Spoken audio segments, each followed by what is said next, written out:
Hello, tunia ko kitchen alai sei diwa hi ai le. Chombe khat ana sei yo hitin tunia he. Aji ichu i hiat ma bang win Durga Puja omin na. Durga Puja omin. Ichi Durga Puja offer a chu tu lai ai Flipkart le Amazon in thildam pi offer bolvin. Hicha chu thil khat Xiaomi MI charger na adapter le USB kalawin ni chuang chu kan bet sa de wa hi in izat mana kila ham ti wa ki bet sa de nge in nang jong itiam khana Amazon ai lo le Flipkart wa thil na so ai le tu ai a hun pet ta hi in tampi offer a pi win ni chi ho chu na ki cho the hi ti chi ding ham tin he lo wai le chi video a noya he a link a ki pi in ni chi wa chu na lut na de de ne ki cho the hi na nghe ta cho nên chị ai lệ chun offer mang home ta ang na mu the hi in aban le hal khat an sei be kit le ni chi cookie channel group cookie channel kiti Facebook group ma chu competition farma salanga an ki koi pen chu na chi wa farma sa na ki koi pen chu zangang winner prize ki peding aban certificate hong ki peding he ki ti hi in hi chiong chu tu a hi date 10 hi ta in 14 na hi ai le 14 ki chai ring ai ji chun ni li bo wa ta in ni chu ba participate bol nom hon chong na bol thai jing na lai hi in ni li lang om na lai in hi ji chun hi chu ba hi tam pin jong an post ta win hi chi aung ki post hola a chui chi ki select na lai hin tu chana chui chi hat pen na lai hi in hi chi sang a hoi zo na se ma ong le na nga ong chu hung ki winner ong nei thei aban le chu ba prize ki se mo chu na mu the hi na ngan chi chu a hi in aban la ana sei le han hi chu ba hi charger chu na cho no mai le bela chun tu la ya market na bazar ai chi ai le charger tam pi ki zo en jani ja thuma anga ki zo en a hin lai cho ai la se pe ji en na a se pe ji in aban la a charging yong ha lo i mobile yong se the hi ji chun itiam khana nang ong Xiaomi mi user ne hi ai le mi ne za ai le chun ni chu ba ko na ori ne ki oldera oria ko na he nangin na charger ai le na phone yong safe ding aban na charging jong tho ding hi na ni chi amana na vele wen ne chla ai tam pi pi yong ki pi in a hin la hi chi man pen hi ai le chun cha chung ai na vele wan jali le som zanga le som di hi in aman di ta choi la sang khat ti ding hi na sang khat man hi na hin lai chu bai offer pi win zanga le som di ai mu thei hi na ni chi tu le tu a i khat offer pi u chu hi in hi chlai vele chun 7 hours 58 minutes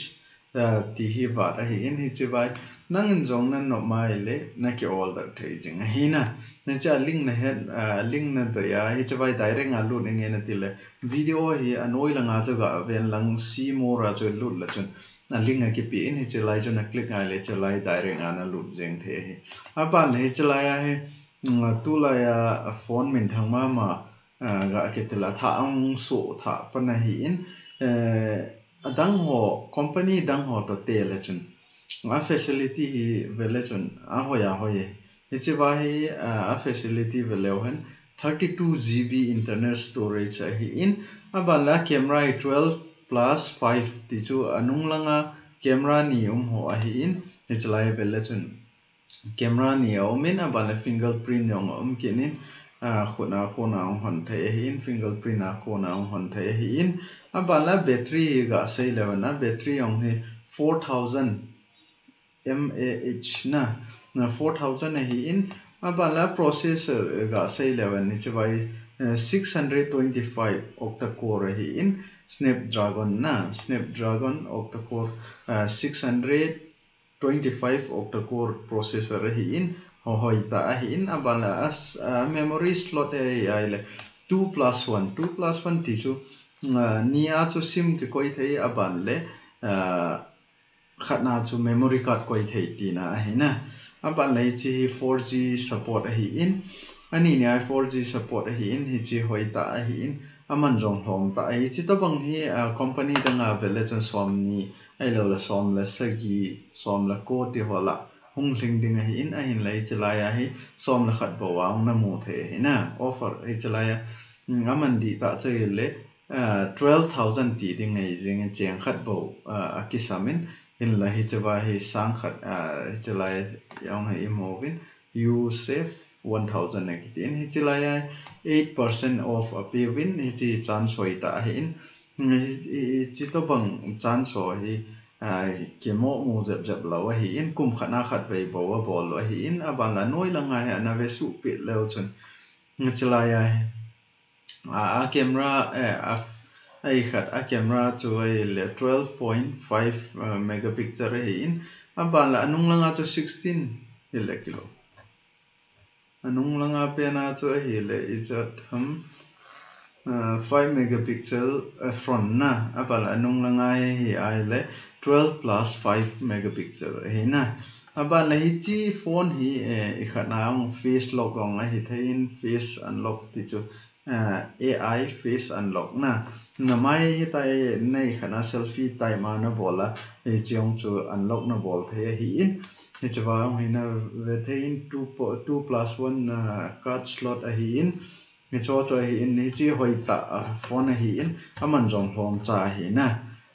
hi chi chu a hi in ATM khanai chi na so no ma ong la anoya hi link a ke pin hi chi chu click le chan chalai direct ana looting direct ana lut zo ting le hi chawa na dei dan dan hi chalai a buy now next to eng the hi na